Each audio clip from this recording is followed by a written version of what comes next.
And the one thing that I am discovering is that there is a giant difference between being an overachiever and being a superachiever.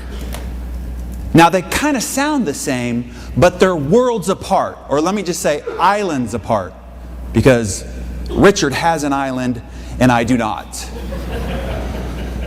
And I'm going to suggest to you that all of you work really hard. Long hours, lots of sacrifices, incredibly busy, have hectic schedules. But those three guys are probably kicking your ass too. And I want to show you what they're doing differently than the rest of us so that you can start getting a semblance of the kind of results they're getting. Now, as we go through this information, I want to bring to you the quote by Samuel Johnson that says, "Oftentimes we need to be reminded more than we need to be instructed." And so, as you hear some of these principles, I don't want you to say, "Oh, I already know that." I want you to ask, am I doing that? Because it's very different.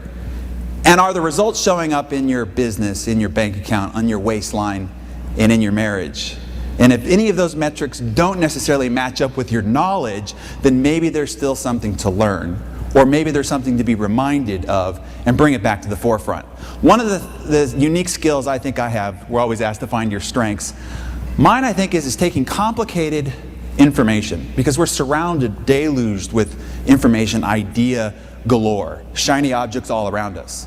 And to try to simplify it down to the few things that matter the most, that if you just isolate your focus to those few things, it could have a profound impact on your results. And so that's what I want to do, is to try to, you've gathered all sorts of information here. The biggest challenge to events like this is now you have idea-itis. There's just, you're overwhelmed by the amount of new thoughts and ideas that you have. And so I want to try to reduce it down to the few things that could matter the most, that when you go back to your businesses, back to your lives, could have the big difference-making effect in your results. So there's three distinctions between being an overachiever and being a superachiever. Here's the first one. Distinction number one. It's not what you do.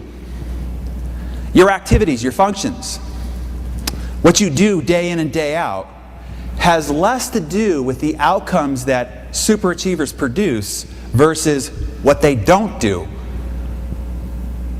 I know that sounds simple, but this is profound. It's not what you do that matters the most. It's all the things that you choose not to do. Let me give you an example. See, yes is easy. Yes to the appointment, yes to the meeting, yes to the conference call, yes to the new idea, yes to the new feature, yes to adding complexity. Yes is easy. There's no trouble with yes. The master skill is no. Because every time you say yes to something, you're actually at the same time saying no to something else. Because if I said what you need to do to be more successful is to work longer and work harder, you would say, that's impossible. I can't work any longer, I can't work any harder. So when you say yes to something, you are trading a no for something else. And that might be the more important priority or project, or the thing that's going to get you the greater results. I'll quantify this by some people that you probably should listen to. Here is Warren Buffett. When he was asked what's his number one key to success, he goes to these investor conferences where he's asked, reporters are asked, he's always asked, what is the number one key to success? And he finally just had to figure out one thing that he said every time. So wouldn't it be interesting to know what the one thing Warren Buffett says is the key to his success? Here's what it is. He said, for every 100 great opportunities that are brought to me, I say no 99 times. That's his number one key to success. It's not what he says yes to, but all the things he says no that allowed him to isolate his attention to the yeses. Here's what Steve Jobs, who has now created apparently the most valuable brand in the world, when he was asked what is the thing he is most proud of what Apple has created, here's what his answer was. I am as proud of what we don't do as I am of what we do. Isn't that interesting? That it was all the things he said no to that allowed him to be excellent at the things that they did do.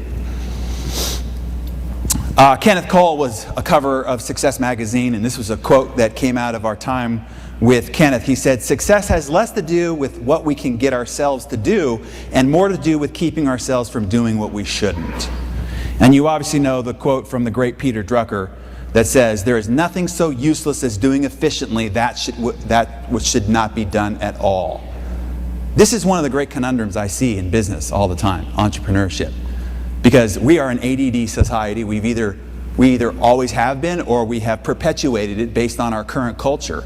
And the new idea or the shiny object, there's never been more in front of you than there are today. And so your ability to say no is actually the master skill for success going forward.